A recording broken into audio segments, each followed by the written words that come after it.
विश्व ओजोन स्तर संरक्षण दिवस उपलक्षे सुंदर सरल एवं संक्षिप्त भाषण।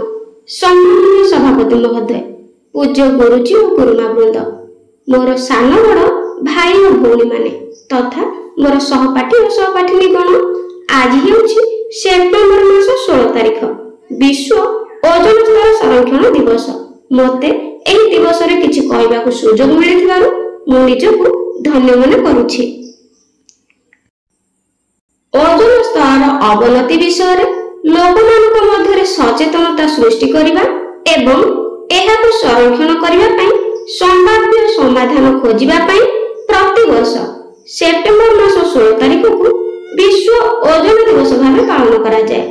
ओजोन स्तर गैस रो एक दुर्बल ढाल पृथ्वी को सूर्य किरण क्षतिकारक अंशर रक्षा करिथाय,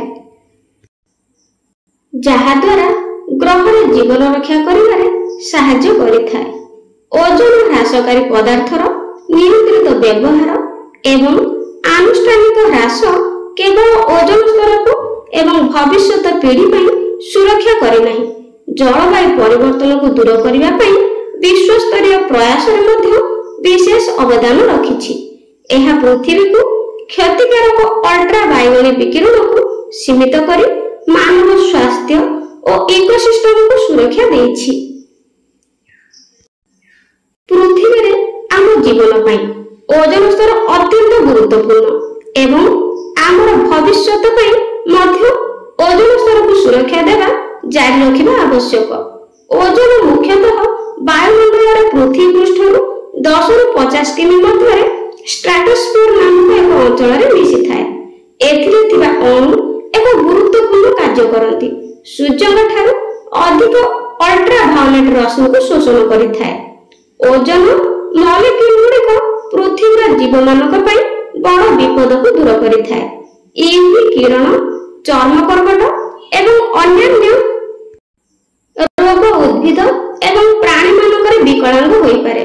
तेणु ओजोन स्तर को अधिक ह्रासरु रोकिबाकू हेले public transport, recycling, eco friendly product जिनस किनिबा, कीटनाशक दूरे रहिबा, सीएफसी गुलिकू निर्गत करुथिबा उत्पादन दूरे रहिबा, जेमिति कि रेफ्रिजरेटर एवं एसी अधिक सीएफसी निर्गत करे।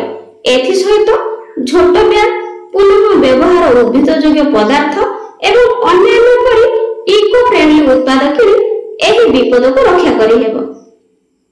सूर्य किरण जेपरि जीवन को संभव करिथाय, सेहिपरि ओजोन स्तर मध्य जीव जगत को तिष्ठि रखिबारे साहाय्य करिथाय।